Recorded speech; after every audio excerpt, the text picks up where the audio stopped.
बिस्मिल्लाहिर्रहमानिर्रहीम। अस्सलामुअलैकुम। मैं हूं मोहम्मद उसामा गाजी और आप देख रहे हैं न्यूज़ आर।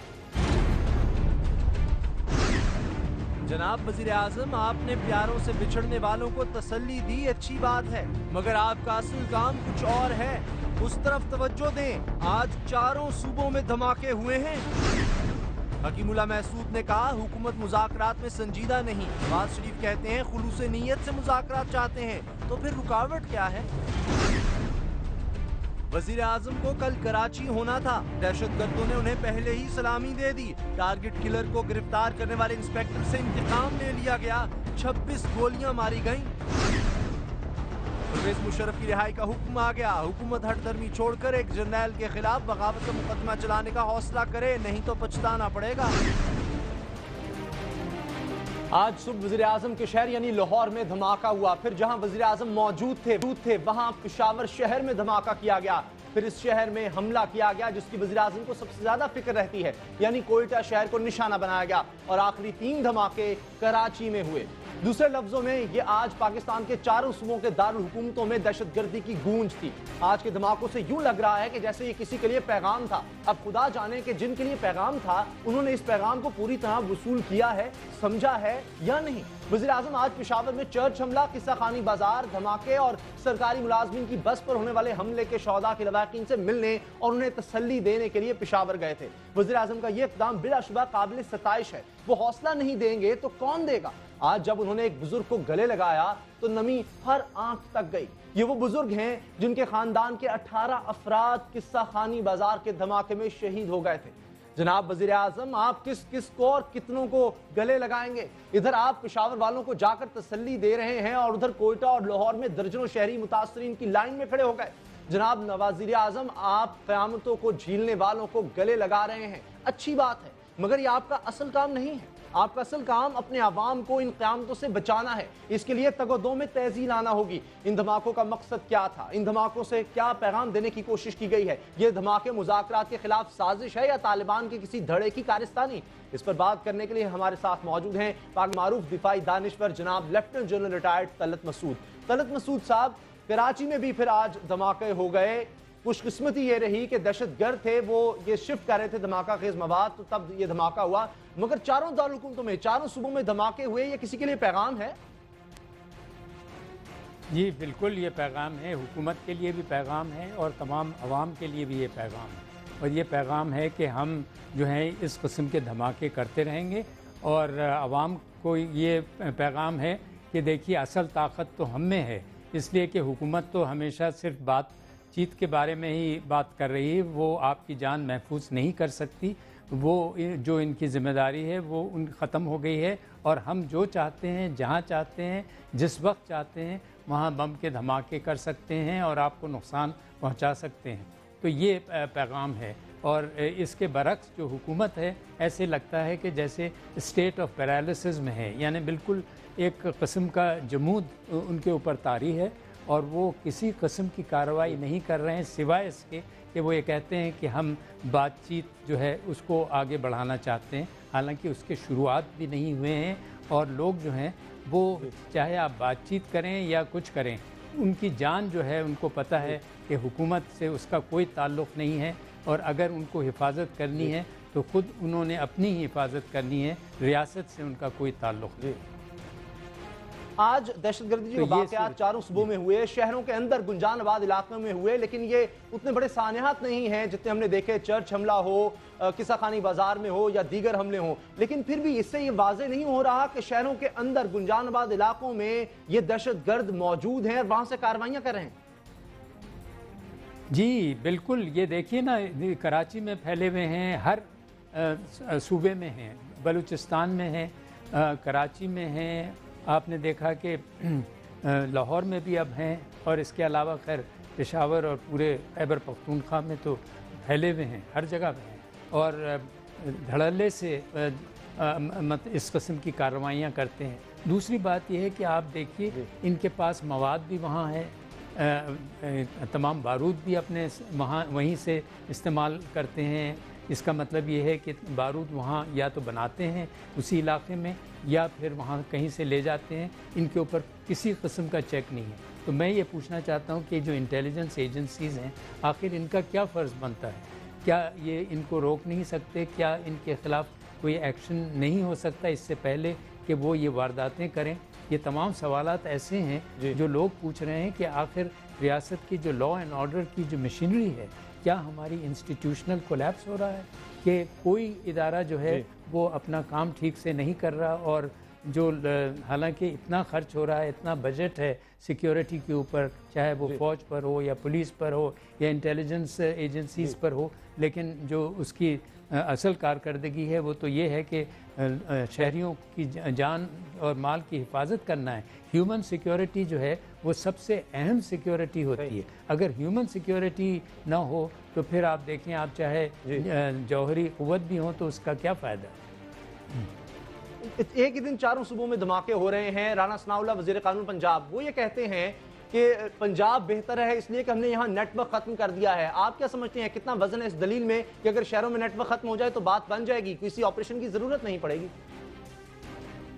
जी देखिए, मैं ये कहूँगा कि इस वक्त निस्बतन शायद पंजाब की हालत बेहतर है, लेकिन इसकी कोई और भी वजूहात हो सकती हैं और ये वक्त दूर नहीं है। अगर ये समझें कि सिर्फ पंजाब बचा हुआ है इसलिए हमें ज़्यादा फ़िक्र की ज़रूरत नहीं, इसलिए कि हमारी मेजॉरिटी भी पंजाब में है और हम असल में पंजाब में के ज़्यादा फ़िक्रमंद हैं। अगर इस किस्म की सोच हो तो मेरे ख़्याल में ये और ख़तरनाक है, इसलिए कि फिर दूसरे जो सूबे हैं वो तो इनका लाताल्लुक़ हो जाएंगे विफाक से, और वो समझेंगे कि हमारी ज़िम्मेदारी विफाक ले ही नहीं रहा है जो उसकी असल ज़िम्मेदारी है। तो इसलिए मैं, एक तो ये है कि नज़रियाती लिहाज से भी बहुत नुकसान हो रहा है, एक तो जानी नुकसान हो रहा है और नज़रियाती लिहाज से भी बहुत नुकसान हो रहा है, इसलिए कि लोग कह रहे हैं कि ये है क्या, मामला क्या है, इतना इबाम है। जिस किस्म के बयानात आते हैं, आपने देखा, आप रोज़ सुन रहे हैं, और किस धड़ल्ले से वो बयानात और किस शान से वो बयानात देते हैं कि हम ये नहीं, हमें ये कबूल नहीं है, वो कबूल नहीं है। तो आखिर अगर ये चीज़ें काबिल कबूल उनको नहीं है, ना आइन कबूल है, ना जमहूरियत, ना हमारा इस्लाम उनको पसंद है, तो फिर उनको क्या चीज़ पसंद है? और हर चीज़ में सब के पीछे ये चारों धमाके कराची से लेके पेशावर तक हों, आपको लगता है वही सोच है, तालिबान ही हैं या कुछ और लोग भी हैं? क्योंकि अजीब इत्तेफाक है, लाहौर में पहले धमाका होता है, फिर पेशावर, फिर कोयटा और उसके बाद कराची। जी बिल्कुल एक ही लोग हैं, इसलिए कि ऐसे तो हो भी नहीं सकता।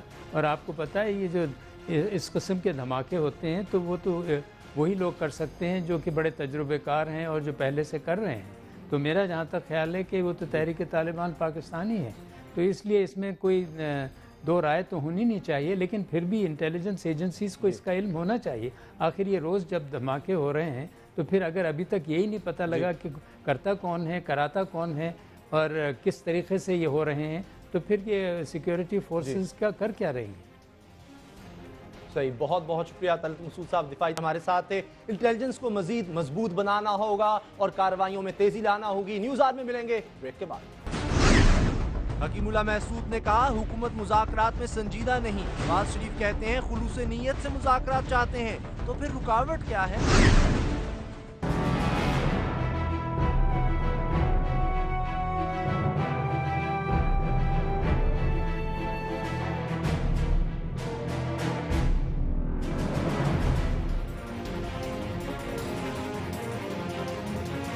कल बीबीसी को इंटरव्यू में कलअदम तहरीक तालिबान पाकिस्तान के सरबराह हकीमुल्लाह महसूद ने कहा था कि हुकूमत मुज़ाकरात में संजीदा नहीं, अगर संजीदा होती तो उनके पास जरगा भिजवाती। आज वज़ीर-ए-आज़म नवाज शरीफ का जवाब आया है कि हुकूमत तालिबान के साथ बातचीत के फैसले पर खुलूस नीयत से आगे बढ़ना चाहती है। वज़ीर-ए-आज़म का फरमाना था कि हमने मुज़ाकरात का फैसला किया है ताकि इस मसले को हल किया जा सके, क्योंकि इससे बेहतर कोई ऑप्शन नहीं। सवाल यह है कि एक तरफ से संजीदगी दिखाने पर इसरार हो रहा है और दूसरी तरफ से खुलूस नीयत का इजहार, तो फिर मुज़ाकरात में रुकावट क्या है? हकीमुल्लाह महसूद का कहना है कि ऑल पार्टीज कॉन्फ्रेंस के बाद हुकूमत ने मुज़ाकरात मीडिया के हवाले कर दिए, मीडिया से हरगिज़ मुज़ाकरात नहीं करेंगे। तालिबान के मुतालबा भी है कि मुज़ाकरात मुज़ाकरात शुरू करने के लिए ड्रोन हमले बंद होना जरूरी हैं, क्योंकि ये हमले उन्हें मिल बैठने नहीं देते। हकीकत यह है कि तालिबान की इस शर्त पर अमल पाकिस्तान हुकूमत के इख्तियार में ही नहीं, फिर सवाल यह है कि मुज़ाकरात को इनकार ही समझा जाए। गोया एक इब्हाम है, शक है, तजाद है कि मुज़ाकरात हकीकत हैं या खुद फरेबी। अवाम को समझ नहीं आ रहा, लेकिन हर रोज एक नया बयान जरूर सामने आता है। आज वज़ीर इत्तलात परवेज रशीद का बयान अखबारात की जीनत है कि जंग बंदी जरूरी नहीं, तालिबान मुतालबात पेश करेंगे, गौर करेंगे। वज़ीर दाखिला चौधरी निसार का फरमाना है कि अभी मुज़ाकरात का सिलसिला शुरू नहीं हुआ। तर्जुमान खैबर पख्तूनख्वा हुकूमत शिराज फराचा का बयान है कि तालिबान के साथ उलमा के मुज़ाकरात शुरू हो चुके हैं, जबकि कल सामने आने वाले इंटरव्यू में हकीमुल्लाह महसूद का कहना था कि अभी हुकूमत की तरफ से उनसे कोई राब्ता नहीं किया गया। BBC का तज्जिया यह है कि मुज़ाकरात शुरू करना एक ऐसा हमल है जिसका अंजाम नाकामी के सिवा कुछ नहीं। यूं अमन मौहूम सी इसकी उम्मीद भी दम तोड़ देगी और फिर ऐसी जंग शुरू होगी जो अब तक नहीं देखी गई। ये अंदाजा हुकूमत को भी खूब है, शायद इसीलिए नवाज हुकूमत चाहती है कि इस जंग को जितनी देर टाल सकती है टाल दे, क्योंकि अगर जंग हुई तो मैदान खैबर पख्तूनख्वा नहीं बल्कि पंजाब बनेगा। ऐसे में सवाल यह है कि अगर जंग ही लड़ना है तो फिर मुज़ाकरात की खुद फरेबी क्यों? इसी पर बात होगी। हमारे साथ हैं air vice marshal retired Chaudhry Shahzad Chaudhry साहब की जो बात हो रही है मुसलसल के मुज़ाकरात हकीमुल्लाह महसूद कहते हैं शुरू नहीं हुए, वज़ीर आज़म कहते हैं हम खुलूस नीयत से मुज़ाकरात चाहते हैं। ये कन्फ्यूजन है, कुछ समझ नहीं आ रही हो क्या रहा है, फिर देर का है कि है, रुकावट क्या है? देखिए, जहाँ पर स्टार्टिंग पोजीशन है वो तो आप नवाज शरीफ साहब का बयान समझ लीजिए कि खुलूस नीयत है और हम मुज़ाकरात करना चाहते हैं। अच्छा, अब जिनसे मुज़ाकरात करने हैं वो कह रहे हैं कि अभी तक मुज़ाकरात शुरू नहीं हुए। इसका मतलब है कि जो बीच का सारा प्रोसेस है, जब जो कि इस बातचीत को, इस संदिए को, इस नीयत को लेके आगे जाएगा बातचीत के मकाम तक, वो बीच वाला प्रोसेस गायब है। अब या तो हुकूमत ने इसको आउटसोर्स कर दिया है, इस दरमियानी अमल को, जिसके अंदर के शायद 2 या 4 या 5 ऐसे लोग हैं जिनको ये जिम्मेदारी दी गई है कि आप कुछ इनिशियल उनके साथ कॉन्टैक्ट्स इस्टेब्लिश कीजिए ताकि उसके बाद फिर ये तयन किया जा सके कि दोनों साइड्स चाहती क्या हैं। और साथ ही साथ मीडिया के ऊपर इसके ऊपर बहस शुरू हो गई, क्योंकि हुकूमत ने एक अपना अंदिया दिया, एक फ़ैसला बताया ऑल पार्टीज़ कॉन्फ्रेंस का, और उसके बाद फिर खामोश होकर बैठ गई। और ऐसे बीच में आदमी लॉन्च किए या नहीं किए कि जो कि जहाँ पे जाना चाहते हैं वहाँ पर वो कह रहे हैं कि पहुँचा ही कोई नहीं है। तो ये अब हाँ मेरा ख्याल है उस खिला की वजह से है, जो कि हुकूमती जो इक़दाम होने चाहिए थे उनके ना होने की वजह से जो खिला पैदा होता है, ये अबहम वहाँ से आता है। इस अबहम को भरने के लिए बदकिस्मती से कभी पेशावर के अंदर धमाके होते हैं, कभी कोयटा में, कभी कराची में, और अब पंजाब की बारी है, आज लाहौर में कुछ हो गया। तो इसलिए कहने का मतलब ये हुआ कि देखिए आपको नज़र ये आता है कि रियासत गायब है, लीडरशिप एब्सेंट है, क्योंकि कोई किसी भी तरीके से जो उनको पता नहीं उन्होंने किसको कहा हुआ है या कोई उनको जो एडवाइस कर रहा है वो ये नहीं बता पा रहा कि मियाँ साहब असल में बीच वाली कोई चीज़ जो है वो बिल्कुल खाली है। अभी तक हमने कोई मैकेनिज्म नहीं बनाया, हमने अभी किसी को कोई जिम्मेदारी नहीं दी, हमने कोई ऐसा आदमी उसका मुतय्यन नहीं किया जो इतना क्रेडिबल हो, जो कि हुकूमत की तरफ से वहाँ पे बातचीत पहुँचा सके। इस वजह से दोनों तरफ से कंडीशंस भी आती जा रही हैं और अब वहाँ भी पैदा होता जा रहा है। शहजाद चौधरी साहब, कहीं ऐसा तो नहीं है कि कल के इंटरव्यू के बाद ये वाज़े लग रहा है कि हकीमुल्लाह महसूद की जो शराइत हैं वो तो पूरी हो नहीं सकती, तो वज़ीर आज़म सोच रहे हैं कि एक्शन ही करना पड़ेगा, लेकिन इसको जितना डिले किया जा सके कर दें, क्योंकि उसके बाद जो असरात होंगे पूरे मुल्क में हालात मजीद ख़राब हो सकते हैं? उसामा, देखें, ये रियासत के पास ये जो कैपेसिटी है फोर्स को अप्लाई करने की, ये ख़त्म तो कभी भी नहीं होती और हमेशा होती है। और ख़ास तौर पे ऐसे ग्रुप्स के ख़िलाफ़ जो कि सिर्फ ग्रुप्स होते हैं। 18 करोड़ आवाम की रियासत है और इसके पास इतनी पावर है, इतनी फ़ौज है, इतनी पैरामिलिट्री है, वो सब कुछ है। और एक ग्रुप है जिसको आप चलें 10,000 कह लीजिए, लोग 3,000 की बात करते हैं, 500 की बात करते हैं, आप 10,000 कह लीजिए। 10,000 लोगों की फ़ौज को, ये लोगों के एक ग्रोह को ये 6 लाख की फ़ौज नहीं संभाल सकती। ये एक अनहोनी सी बात है। सिर्फ मसला का है, मसला है उस एब्सेंस का, उस फैसले की जिसकी ज़रूरत है। अगर चलना है तो चलने के लिए तैयार हो जाइए और पहला कदम उठाइए, यानी उसको हमने मुज़ाकरात की तरफ लेके चलना है। और अगर हमने उसके ऊपर फोर्स अप्लाई करनी है तो उसका भी फिर एक ज़रिया है और उसका भी एक तरीका है, जहाँ पर आप अबहम अपनी सिक्योरिटी फोर्सेस में छोड़ते हैं। और अबहम इस किस्म का कि वो ये नहीं उनको पता, सिक्योरिटी फोर्सेस हो, पुलिस हो, पैरामिलिट्री हो, कि भाई हमने लड़ना है या हमने मुज़ाकरात करने हैं, तो आपने उनको बिल्कुल से बांध के रख दिया है कि उनको समझ नहीं आ पा रही कि हमने क्या करें ऐसी सिचुएशन के अंदर। मेरा अपना ख्याल है जहाँ पर फैसला करने की जो कुव्वत होनी चाहिए, जहां पर जो डिमांड करने की ये कुव्वत होनी चाहिए कि भाई हम क्या तरीका अख्तियार कर रहे हैं और किस तरीके से पहुंच रहे हैं, ये पता करने की कुव्वत होनी चाहिए कि जी आज आप पिछले हफ्ते का मुझे रिजल्ट दीजिए, 18 से 20 तक थाईलैंड चले जाएंगे, उसके बाद आते ही अमेरिका चले जाएंगे, तो मुझे बताइए बीच में जो खिला है, ये जो एब्सेंस है लीडरशिप का, इसको कौन फिल कर रहा है, कौन जिम्मेदारी लेके जा रहा है आगे? और दूसरी तरफ से पैगाम ये आ रहा है कि हमले जारी रहेंगे। ये बताइए कि अभी आपको लग क्या रहा है? एक तरफ से पैगाम आता है, वज़ीर दाखिला कहते हैं कि अभी बाकायदा मुज़ाकरात शुरू नहीं हुए, वज़ीर इत्तलात कहते हैं कि कॉन्टैक्ट डेवलप है, खैबर पख्तूनख्वा हुकूमत की बात करें वहां से पैगाम आता है उलमा कर रहे हैं, हकीमुल्लाह महसूद कहते हैं कि कुछ नहीं हो रहा। ये अंदर की बात क्या है? क्या मीडिया से छुपाया जा रहा है, कहीं ना कहीं कुछ हो रहा है या कुछ भी नहीं? दो तीन चीज़ें तय हैं उसामा, अगर कुछ भी नहीं हो रहा तो कम से कम रियासत को हर शख्स की जान और माल की हिफाजत उसकी जिम्मेदारी है।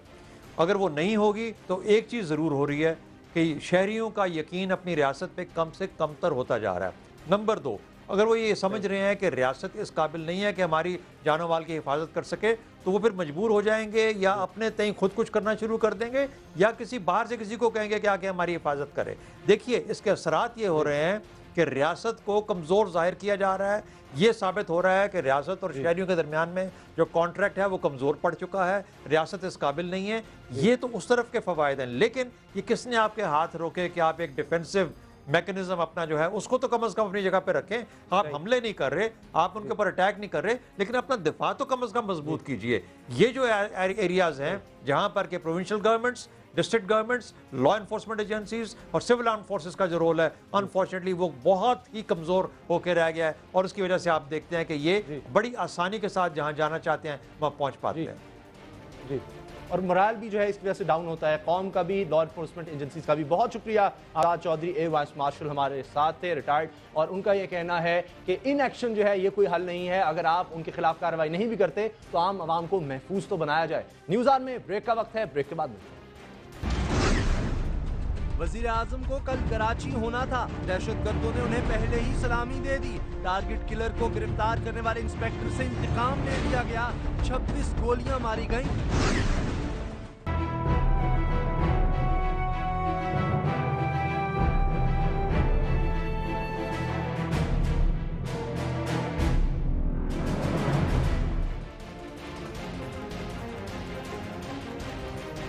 आफत है, मुसीबत है, क़यामत है, बला है, ये कराची के मुतल्लिक कहा जाए तो हरगिज गलत नहीं होगा।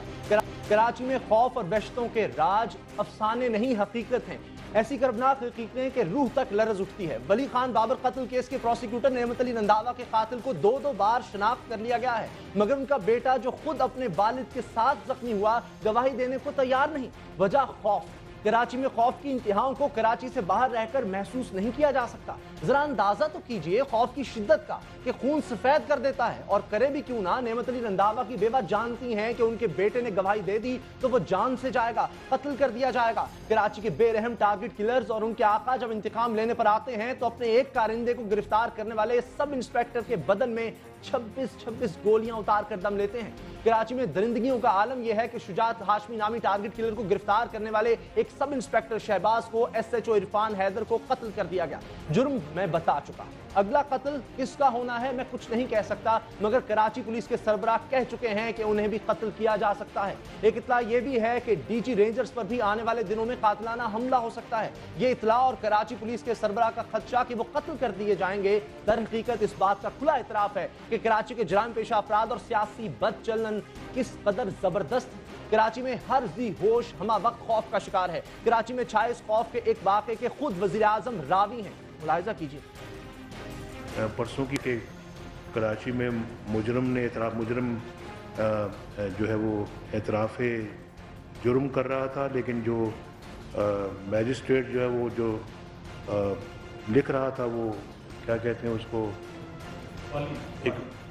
एक बाली बयान जो लिख रहा था वो उसने कुछ और लिख दिया वहाँ पे। तो और जब रजू किया तो उन्होंने कहा जी कि मेरे सर पे भी जो यहाँ पे जो लोग हैं उनकी तलवार लटक रही थी। इस खौफ के बावजूद कराची पुलिस इस वक्त बेधड़क मुकाबला कर रही है और पूरी तरह डटी हुई है। सदर मुमलिकत की तरफ से इंसदाद दहशतगर्दी एक्ट में तरमीम का फरमान जारी कर दिया गया है, जिसके तहत किसी मुकदमे को मुल्क के किसी भी शहर में मुंतकिल किया जा सकेगा। जजों, वकला और गवाहान को तहफ्फुज़ देने के लिए खुसूसी बंदोबस्त किए जाएंगे। 30 दिन के अंदर अंदर अगर किसी मुकदमे की तफ्तीश मुकम्मल नहीं की जाती तो तफ्तीश एक कमेटी को दे दी जाएगी। जेलों में मोबाइल फोन जैमर्स लगाए जाएंगे, इलेक्ट्रॉनिक डिवाइसेस को बतौर शहादत कबूल किया जाएगा। फौजी और सिविल इदारों की तरफ से किसी भी मतलूबा और मुश्तबा अफराद की गिरफ्तारी अमल में लाई जा सकेगी। वीडियो लिंक के जरिए ट्रायल किया जाएगा। ये सदारती फरमान फौरी तौर पर नाफिजुल अमल होगा। पाकिस्तान के हालात के तनाजुर में ये कानून और तरामीम वक्त की जरूरत थी। इस कानून की जरूरत सबसे ज्यादा कराची में महसूस की जा रही है। कराची पुलिस के सरबराह इस कानून का भरपूर और मौसर इस्तेमाल करने के लिए पुरअज़्म है। वो कराची में पाई जाने वाली सियासी बदचलनी और इसके रचाए खौफ को शिकस्त देने के लिए इस्तिकामत का मुजाहरा कर रहे हैं। उनका जां अफरी लबो लहजा मुलाहिजा कीजिए। ये वर्दी हमने पहनी है और ये वर्दी की हम लाज रखेंगे इंशाल्लाह। चाहे सारे हम ख़त्म हो जाएं, हम इस शहर में पीस लेकर आएंगे इंशाल्लाह। कल वज़ीर आज़म जनाब नवाज शरीफ ने कराची होना था, मगर उनका दौरा मुलतवी कर दिया गया है। यकीनन ये दौरा उनकी दीगर मसरूफियात की वजह से मुलतवी होगा। तहम वो जब भी कराची आएंगे उन्हें कराची के शहरियों को एक जवाब देना होगा कि उनकी काबीना के रुकन और वज़ीर दाखिला ने कराची में गिरफ्तार होने वाले जराइम पेशा अफराद की सियासी वाबस्तगियां जाहिर करने पर पाबंदी क्यों लगा दी। इस एक सवाल के पीछे बेशुमार सवाल कतार दर कतार खड़े हैं। इनमें से कुछ सवालात के जवाब जानने की कोशिश करेंगे। हमारे साथ मौजूद हैं मुल्क के माफी दानिश्वर और कॉलम निगार जनाब हारून रशीद। हारून रशीद साहब, ऑपरेशन बड़ी अच्छी तरह जा रहा है, पुलिस वाले मार दिए जाते हैं जो गवाही देंगे, जो गिरफ्तारी करेंगे किसी टारगेट किलर की। खौफ पूरी तरह से मौजूद है कराची में अब भी? जनाब वाला, पश्तो की एक ज़रबुल मिसल है कि जंग में गुड़ नहीं बांटा जाता। जंग जंग है, इसे जंग की तरह लड़ना चाहिए। किसी दिन ऐसा करें, कायद आज़म की तकरीर के कुछ इक़्तिबासात सुनाएं और नवाज़ शरीफ साहब की तकरीर के इक़्तिबासात भी सुनाएं, फिर आपको ये पता चलेगा कि हुक्मरान क्या होता है और मुतज़ब्ज़ब आदमी क्या होता है। कितनी रहम तलबी है वज़ीर आज़म के लहजे में, यहाँ ऐसा हो रहा है, यहाँ ऐसा हो रहा है, यहाँ ऐसा हो रहा है। आपको किस लिए वज़ीर आज़म बनाया है? बात यह है कि हुक्मरान को यकसू होना चाहिए और कानून नाफज करना चाहिए। हुकूमत का अदारा इंसान ने सिर्फ इसलिए तश्कील दिया था कि उसके जान व माल की हिफाजत करे। सबसे अहम बात जान व माल की हिफाजत है। हुक्मरानों को कोई हक नहीं है हुकूमत करने का अगर वो जान व माल की हिफाजत नहीं कर सकते।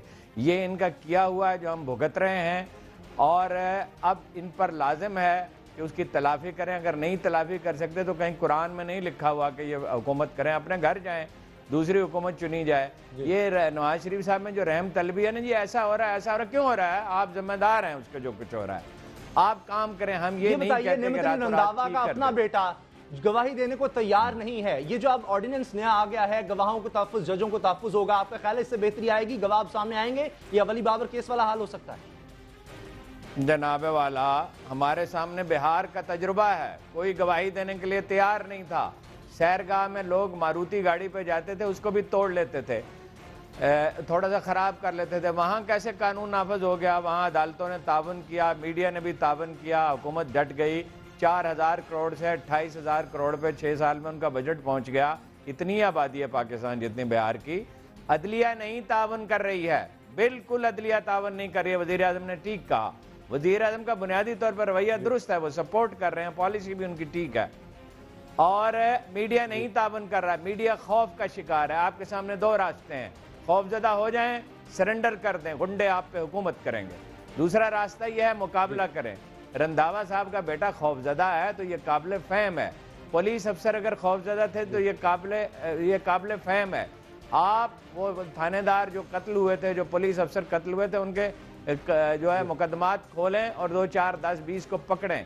हज़ारों को नहीं लटकाना होता, 2, 4 को लटकाना होता है। कानून का खौफ कायम करना होता है। अदलिया कोई काम नहीं कर रही है। मैं बड़े अफसोस के साथ कहता हूँ, ये इससे नए कानून से सूरत हाल उम्मीद है कि बेहतर होगी। जजों में बहुत से अच्छे लोग भी हैं, लेकिन पेश हो रहा है, गिरफ्तारियों पर गिरफ्तारियां हो रही हैं। जिस खौफ की तरफ आप इशारा करें, मीडिया खौफजदा है, लेकिन सियासी वाबस्तगियां छुपाने का तो खुद वजीर दाखिला ने कहा। तो वजीर दाखिला जो हैं वो क्या मसलियत से काम नहीं ले सकते? वजीर दाखिला बहुत सेंसिबल आदमी हैं, पॉलिटिक्स की सारी मैकेनिक्स समझते हैं। बात यह है कि जंग में यकसुई से जाया जाता है। जो आदमी जंग में इसलिए जाता है कि पहले तो मैं अपनी जान बचाऊं फिर जंग लड़ूं, वो जंग नहीं लड़ सकता। नसीरुल्लाह बाबर एक कार में लाहौर की कराची की सड़कों पे घूमते थे, तो वो उन्होंने फितरी मौत पाई। मौत का वक्त मुकर्रर है, रिस्क मुकर्रर है, इज्जत अल्लाह के हाथ में है। अगर एक खुदा नहीं है तो फिर बहुत से खुदा होते हैं, फिर खौफ भी खुदा हो जाता है।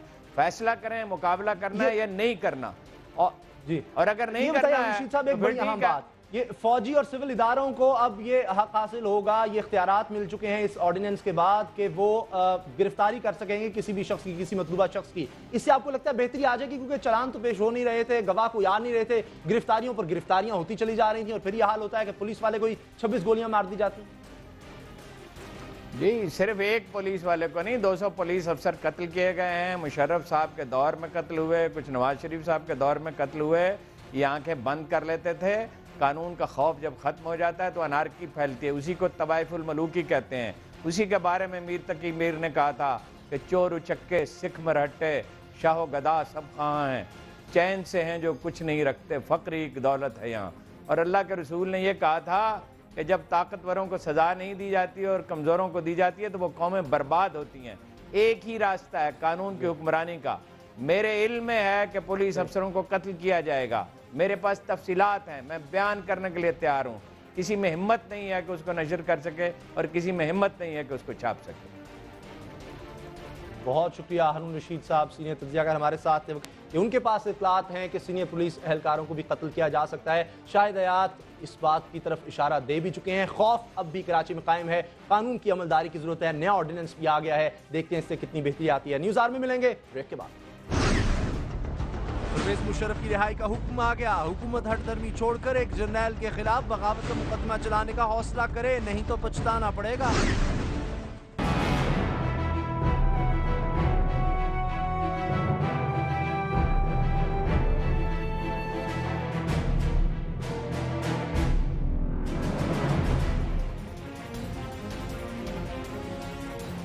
परवेज मुशर्रफ की रिहाई का परवाना बाद में जारी हुआ। लाल मस्जिद केस में उनकी गिरफ्तारी पहले अमल में आ गई। सुप्रीम कोर्ट ने अकबर बुगटी कत्ल केस में साबिक सदर परवेज मुशर्रफ की जमानत मंजूर कर ली। 10-10 लाख रुपए के जमानती मचलके इब्राहिम सती और उस्मान सती एडवोकेट ने डिप्टी रजिस्ट्रार के पास जमा कराए।